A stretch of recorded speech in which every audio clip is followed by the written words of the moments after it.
All right, a stereo video cassette recorder SLV-686 from Sony. So part number SLV-686HF. This one is 1998. That's the date that I have on it. Was manufactured in the 90s. It has a flying erase head. We'll see it inside. This is not a review of the product. There's people on the internet that does a way better job than me on this. They all fail. These products stop working. If you put them in a closet for years and you're like, oh my God, I wanna see the old VCRs from my mom or whatever. When you take the cassettes out of the closet and the VCR and you plug it in and it doesn't work, and you're like, oh, then you start selling them for cheap or giving them away, or worse, just put them in the bin. I'm going to show you how to fix this, and they pretty much have all the same problem. And that creates the fact that these VCR are now worth a fortune on the internet, on eBay, because the people who don't use them, they end up jamming. And that's exactly what's going on. They jam. So they have grease that dries out and gets stuck, and that's it. So 4 screws. I'm not going to show you guys how to take screws out. There's 4 screws like this. They're in each corner. 1, 2, and 3 and 4 on the other side. There's nothing at the back, and I'm gonna move it, put it central on the camera, and then after you do that, the cover comes out like this. Every time you play with electronics, you make sure it's not plugged. I did go to college. I did learn how to fix billions of different things and how to design equipment and radios, and I've been in the automation business for more than 2 decades already. But this is not a professional video whatsoever. This is meant for amateur who are willing to take the risk to try to fix things before putting them into the bin. So you're on your own when it comes to safety. And the safest thing you can do is to work with electronic when it's not plugged. So you unplugged it, and that's right there, safer. There you go. So that is the inside of the VCR. So you got the four-head player recorder right here.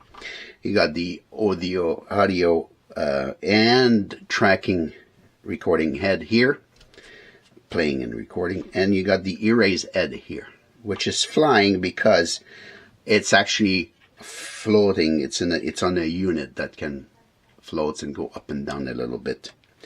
So that's as flying of an erase head as it is. Okay, so I'm going to show you what they all have as a problem, and it's here.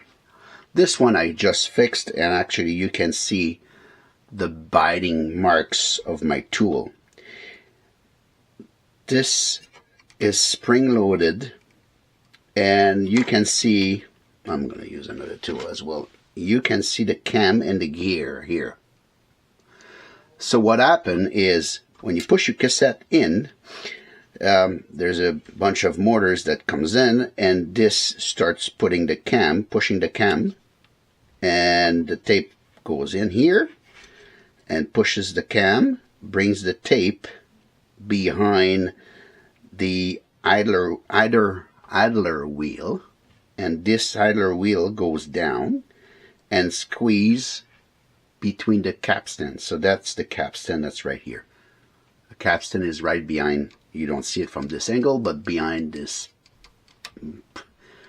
piece of metal, whatever, is where the capstan is, and this is the idler wheel. And what happened is, you push the tape, the tape goes down here. It brings the tape behind the capstan. The capstan goes down and squeeze the tape between the capstan and the rubber wheels. So that's what this does. So behind this screw there's grease. If you're lucky, what happened is you press it once. Let's you left it in your closet. You press it once. It pushes very hardly, but it pushes this mechanism out here, brings the tape in, and it plays, and you're like, oh wow, that's fantastic. And then you press stop, and this doesn't come back because the grease behind that has frozen shut. Now, if you're not lucky, what can happen is it's stuck in this position, in the rest position. And then as you ask the thing to move out, to move in, then the gears started to eat and break, and the teeth are flying away and breaking, and then you're done. This is garbage. If you're kind of lucky, this will go all the way here, and then it won't come back, and you will have a tape that's destroyed. But there's a way to fix it. It's very simple. You take a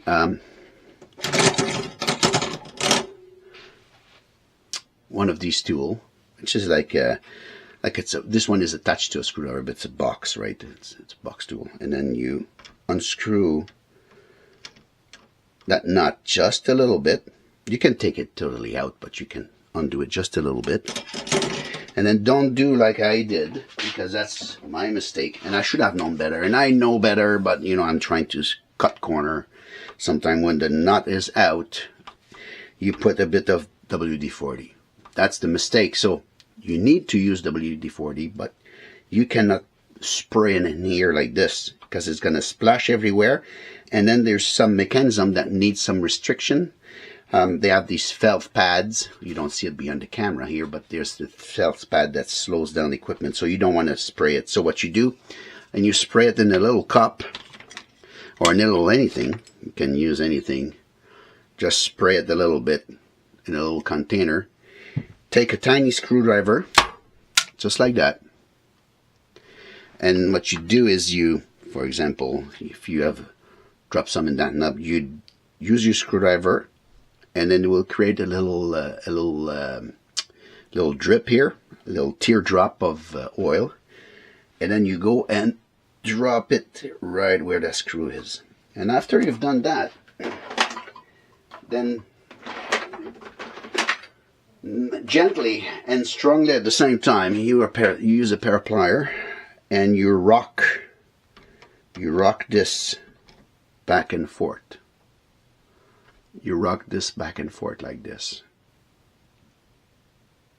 And then mine, this one was very hard. It was, lucky enough, it was stuck in that position, which means that when the camera retrieved, I didn't break any of the gears. Everything is perfect.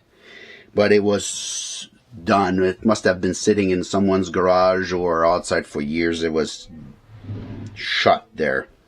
So it was very hard to start moving it. So you can see in that piece of metal my clamping. And then I moved it to this position, and then you don't fire it up, because if you fire it up, then you're gonna break the gears. Then you take that dab, the little teardrop of WD-40, and you drop it in, and then you move it back and forth, back and forth. A little more teardrop in, back and forth, back and forth. Teardrop underneath if you can reach, which you won't probably, back and forth, and you'll see it's going to start becoming looser and looser. And then you try to bring it out at the same time. You don't have to take it totally out, you just bring it out. More teardrops of WD-40, push it back in, and then it will become loose like this. Look how loose it bounces and everything.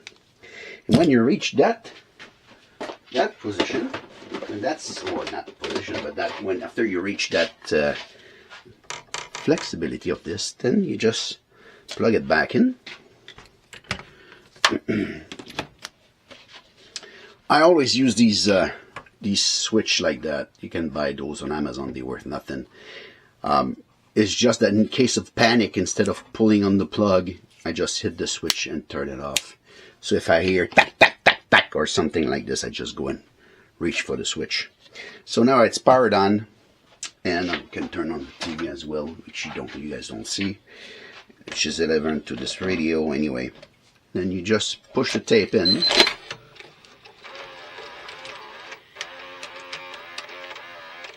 That's it, and it starts playing because this video has this cassette has this notch taken out of which doesn't allow you to record, and which tells the VCR that if someone pushes the tape in, just play it right away. I'm a video that's not meant to be recorded, and I'm ready to play. So now right now it's working. So if I go fast forward, if I go backwards, it goes backwards, which again, it's irrelevant to the issue. So I'm going to stop it. It's going to release it a little bit, and if I press eject, this will come up, and now the tape will go out, and this is back to its position, and you fixed your Sony VCR. Typical Sony issues. The mechanism design allows them to have this failure. Okay, so I'm going to zoom in. Hopefully I'm not too shaky. I wish that my my recording video thingy will be better. My only goal is not to get millions of views. If I can save one or two of these VCR, I'll be the happiest camper on earth. I just think it's a shame to keep on trashing everything we designed at one point in time. There's no question. There's nothing better than just go and stream everything, but there's no love to streaming. When you come to my place and I put the VHS tape onto one of these VCR or anything, it's not the fact that we're watching low res, low quality video with quite a good audio quality, but it's not the point. The point is, when I do that, and you come to my place and you watch a movie on VHS tape, it's the fact that it's all the love I had to put behind to make it work that makes it beautiful. So now I just zoomed in, and you'll see this capstan, this roller rubber will hit the capstan that's right here, and this will be bringing the tape behind. And again, it has to be loose like this. So let's push this back in, and then you'll see it takes the tape and squeeze it behind it, and that's it. You stop it, it will just freeze it a little bit, not freeze it, but free it up, and I'm going to eject it, and that's it. You just saved your Sony SLV-686HF. Thank you.